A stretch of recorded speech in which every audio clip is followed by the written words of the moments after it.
പഞ്ചാരക്കൊല്ലി നിവാസികളുടെ ശ്രദ്ധയ്ക്ക് വനാതിർത്തിയിൽ ടൈഗറിന്റെ സാന്നിധ്യം സ്ഥിരീകരിച്ചതിനാൽ എല്ലാവരും അവനവന്റെ വീടുകളിലോ പരിസരത്തുള്ള വീടുകളിലോ പോയി സുരക്ഷിതരായിരിക്കണമെന്ന് അഭ്യർത്ഥിക്കുകയാണ്. കേരളം നേരിടുന്ന വന്യമൃഗ ഭീഷണി എത്രമാത്രം ആപൽക്കരവും ഭയാനകവുമെന്ന് വ്യക്തമാക്കുന്നതായിരുന്നു വയനാട്ടിലെ പഞ്ചാരക്കൊല്ലിയിലെ കടുവ ആക്രമണം. രാധ എന്ന ആദിവാസി കൊല്ലപ്പെട്ടതിന് തൊട്ടു പിന്നാലെ വനം വകുപ്പിന്റെ റാപ്പിഡ് റെസ്പോൺസ് ടീമിലെ വനപാലകനെയും കടുവ ആക്രമിച്ചിരിക്കുകയാണ്.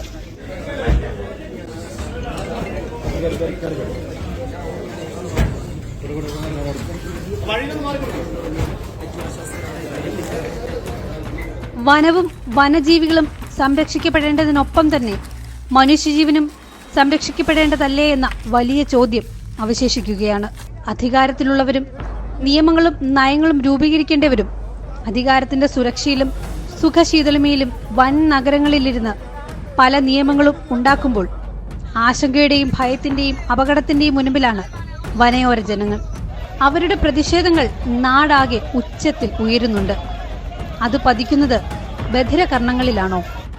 അതിനാലാണോ കടുവയും ആനയും കാട്ടുപോത്തും കാട്ടുപന്നിയും സാധാരണക്കാരായ ആദിവാസികളെയും കർഷക തൊഴിലാളികളെയും ക്ഷീരകർഷകരെയും വലിച്ചു കീറുന്നത് തുടർക്കഥയാകുന്നത്? വന്യജീവികൾ ആളെ കൊല്ലുന്നത് മാത്രമല്ല കണക്കിലെടുക്കേണ്ടത്. ആക്രമണങ്ങളിൽ പരിക്കേൽക്കുന്നവർ നിരവധിയുണ്ട്.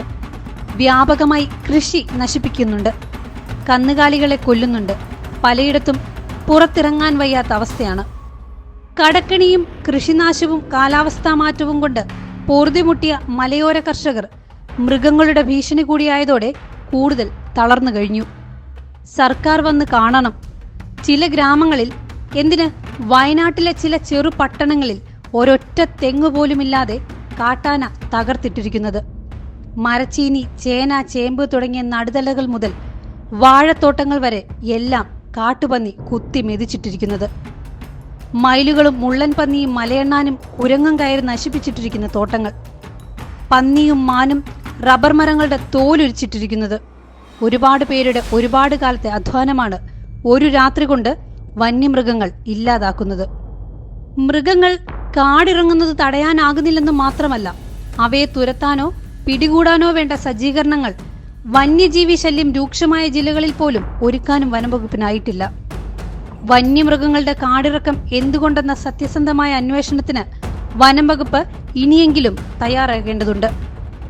അശാസ്ത്രീയ വനവൽക്കരണ പദ്ധതികൾ മൂലം മൃഗങ്ങൾക്ക് കാട്ടിൽ തീറ്റയും വെള്ളവും ഇല്ലാതാകുന്നത് മുതൽ മൃഗങ്ങളുടെ പെരുപ്പം വരെയുള്ള വാദങ്ങൾ ഉയരുന്നുണ്ട്.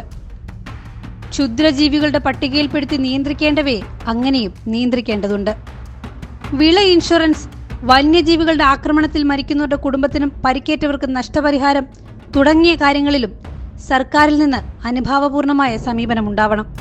അത്യന്തം ഭീഷണമായ ഇപ്പോഴത്തെ സാഹചര്യത്തിൽ പ്രായോഗികവും മാനുഷികവും ശാശ്വതവുമായ പരിഹാര നടപടികൾ ഉടൻ ഉണ്ടാകേണ്ടതുണ്ട്.